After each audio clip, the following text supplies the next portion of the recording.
CORD leader Raila Odinga will not be required to appear before the Ethics and Anti-Corruption Commission detectives after all. EACC Chief Halake says Odinga, who had been summoned to appear through a letter signed by Inspector Frederick Mwangi, who heads the Commission's police station, had complied through a letter submitted to the anti-graft body by his lawyers. Honorable Raila has already complied based on this material that arrived on 11th of December 2015. That means for now he has complied and nothing to be pursued beyond this. Only if we find that in the statement we are going to have some issues to be clarified is when we are going back to him to ask or request him to clarify some of the points herein. By beating a hasty retreat on the summons it had issued to Odinga and even threatened him with consequences if he defied, the commission has ended a showdown that was looming after the opposition chief openly defied the directive. Now, there's no need for EACC to invite me to go to the offices. I've asked those questions. The answers are with the government. They are supposed to go and get answers to the government. The questions I've asked are in public domain. I've written letters, and I've forwarded those letters to EACC. Raila Odinga is not the criminal. The criminal is out there, running. So for the officials of Jubilee to go out gun blazing, issuing threats, or you must be accountable if you make unsubstantiated statement. My statements are substantiated and I've shown with the figures which are available in public domain.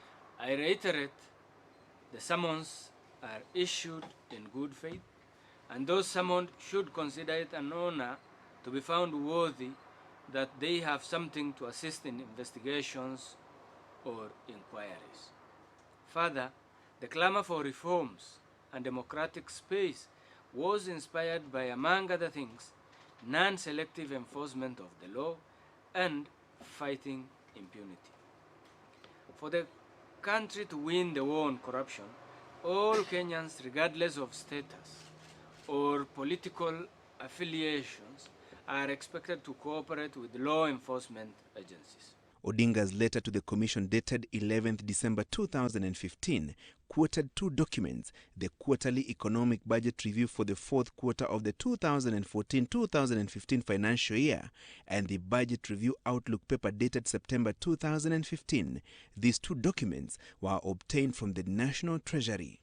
So, Mr. President, I've said the answer is with your officers. Ask them. Don't try to harass Raila Odinga with EACC officials. I will not be intimidated with the consequences. What are the consequences? That I'll be arrested. Tell them I've been arrested more than 100 times. What we see here is a statement which is describing the bond process and the figures and facts and figures that surround the inflow of the resources in as far as the Eurobond is concerned.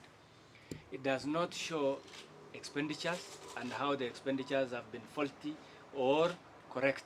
So that's what I'm talking about. In as far as we are concerned, it does not have supportive documents, but it's a statement. The Commission says it has so far recorded statements from senior National Treasury officials, among them Cabinet Secretary Henry Rotich, and would soon publish its report after thoroughly investigating the Eurobond transaction that was floated last year and raised 250 billion shillings.